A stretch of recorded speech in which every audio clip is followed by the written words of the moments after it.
Student, welcome back to our channel.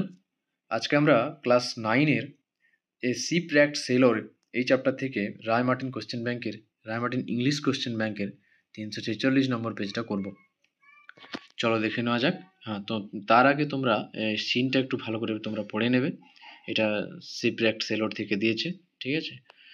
চলো তোমরা কোশ্চেনগুলো দেখে নিই এক এক করে। After being shipwrecked, Robinson came to a deserted island. তো জাহাজটা ভাঙার পর রবিনসন এসে পড়েছিল একটা পরিত্যক্ত দ্বীপে। তারপর দেখো, Robinson went to the wreck to salvage some of his belongings and foods. Robinson সাঁতার দিয়ে সেই ধ্বংসাবশেষে বা সেই যে জাহাজ ভাঙাটার কাছে গিয়েছিল কিছু খাবার এবং তার প্রয়োজনীয় জিনিসপত্রগুলো আনতে।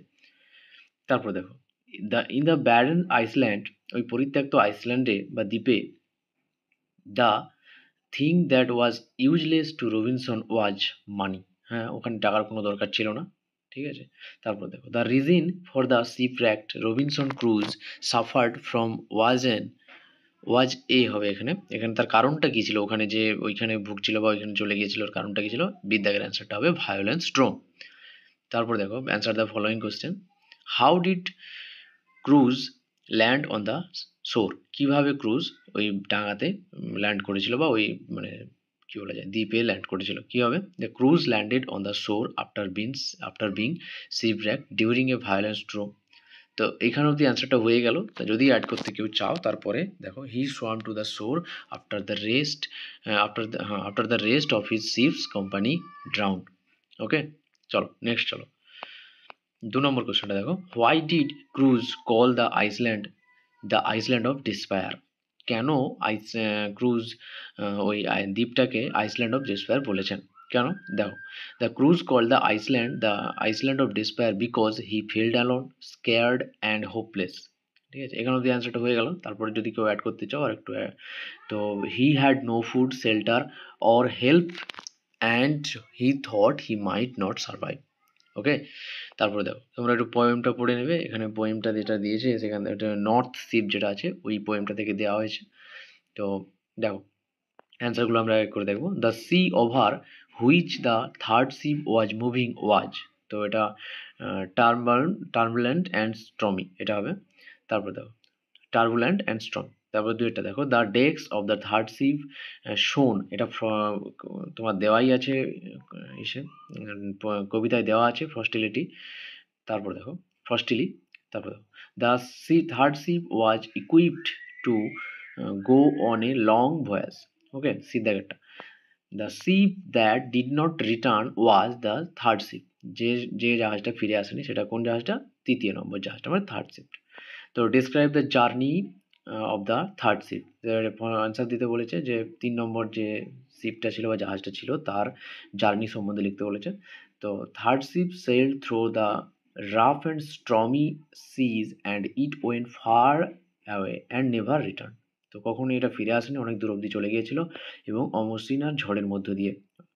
তারপর দেখো, what does the poet mean by the fair spelling star. Fair spelling star মানেটা কি? মানে কবি এখানে কি বলতে চাইছেন ফেয়ার স্পেলিং স্টার বলে?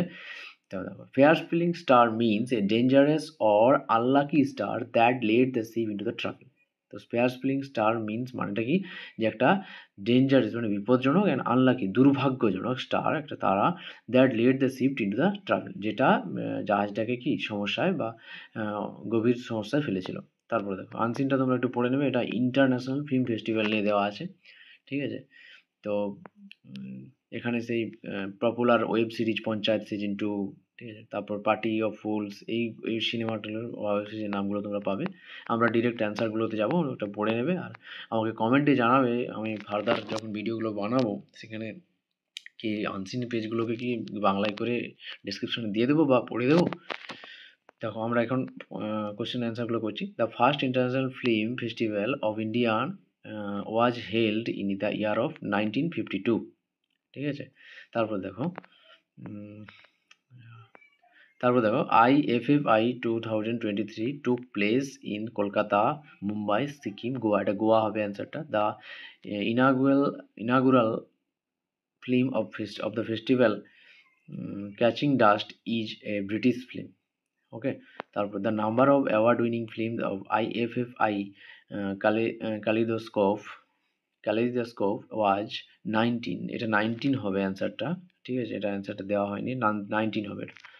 তারপর দেখো the award for the best feature film IFFI is called the Golden Peacock. তো Roger Azad Khaya is a film maker from Syrian Arab Republic. তারপর দেখো এখানে টি ফলস দিয়েছে, the Mali Thiri was the declare the best actor female for the Endless Border, এটা false হবে, এটা এই female actor, কিন্তু ফিল্মটা এখানে আলাদা, এখানে কি পার্টি অফ ফুলস হবে, ঠিক আছে, তোমরা নোট ডাউন করে নেবে অ্যান্সারটা, সাপোর্টিং স্টেটমেন্টটা। তারপরে দেখো the year international section had 98 film from 105 country, এটা ট্রু হবে। সাপোর্টিং স্টেটমেন্টটা দেখো, there were 198 films from 105 countries in the international section in 2023। তারপর দেখো the father wait is the opening film of the festival is an American film, তো the closing film, এটা true নয়, এটা ফলস হবে, এটা ক্লোজিং ফিল্ম হবে, ঠিক আছে, the closing film of the festival was father wait and American, এটা ট্রু করা আছে, তোমরা ফলস করবে এখানে। তারপর দেখো who organized the International Film Festival of India everywhere? The International Film Festival of India is organized by Directorate of a Film Festival under the Ministry of Information and Broadcasting, Government of India. Okay, তারপর দেখো what did the Indian panorama section showcase in 2023? What is the new award category introduced in the festival? দেখো প্রথম কোশ্চেনের অ্যান্সারটা দেখো, the Indian panorama section showcased the best Indian cinema across the genres. আর second কোশ্চেনের অ্যান্সারটা কি, the new award category introduced was for the best debut feature film. ওকে, তারপর দেখো which film received the Golden Peacock Award in 2023? R who is the director of this film? দেখো the film that received the Golden Peacock Award in 2023 was Catching Dust, আছে, তোমরা অনেকেই জেনে থাকবে। তারপর দেখো এই ডিরেক্টর কে ছিল, the director of the film is Stuart Gatt. Next question, name the Hollywood actor and the producer who receive the special award in festival. তো এখানে দুটো কোশ্চেনের অ্যান্সার একসঙ্গে দেওয়া আছে, ভালো করে দেখো, the Hollywood actor and the producer Michael Douglas receive the Satyajit Ray life time achievement award. Satyajit রায়কে তোমরা সবাই চেনো, ঠিক আছে।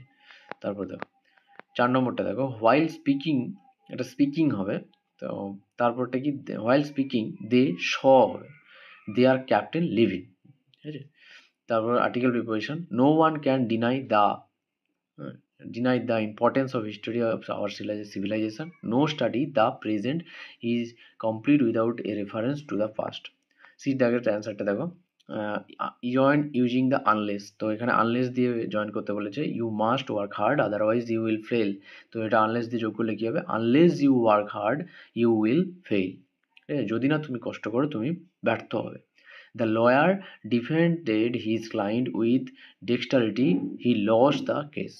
Join the adverbial clause. Although the lawyer defended his client with dexterity, he lost the case. এটা although দিয়ে যোগ করতে হয়েছে, ঠিক আছে, যদিও সে তার ক্লায়েন্টকে কি বলা যায় সমস্ত রকমভাবে চেষ্টা করছিল কিন্তু জেতানোর জন্য, কিন্তু হেরে গেছে।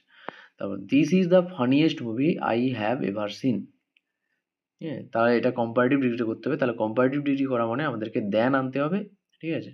দেখো তা দিস ইজ দ্য ফানিয়েস্ট থেকে funnier comparative form, than any other movie I have ever scene.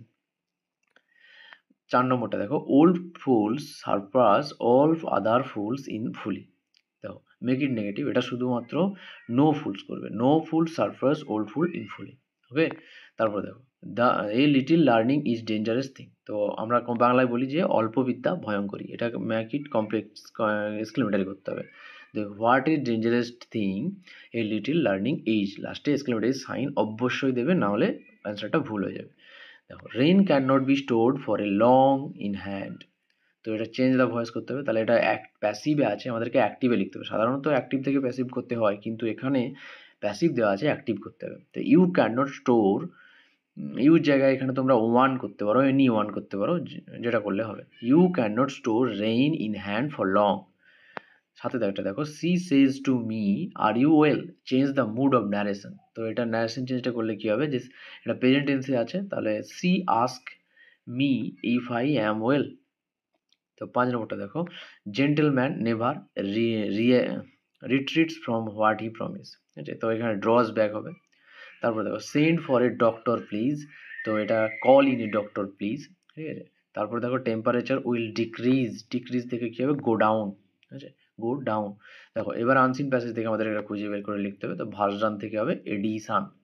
তারপরে দেখো কি লেখা আছে, the act of working with another person or group of people to produce or create something. তো এটা কারোর সঙ্গে যোগ দিয়ে বা কি বলা যায়, দলে কোনো একটা দলে বা টিম ওয়ার্ক করলে যেটাকে বলা হয় ওটা হচ্ছে কোলাবোরেশন।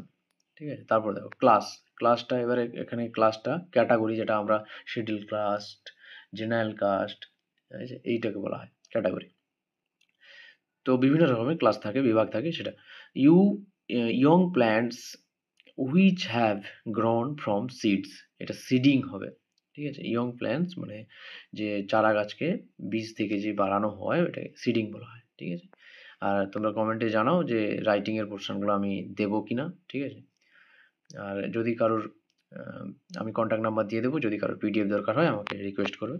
Okay, thank you. এবং ভিডিওটা সবাই তোমাদের বন্ধুদের মধ্যে দিয়ে বন্ধুদের মধ্যে এবং আরও গ্রুপে টুপে যদি পারো লাইক কমেন্ট শেয়ার করো।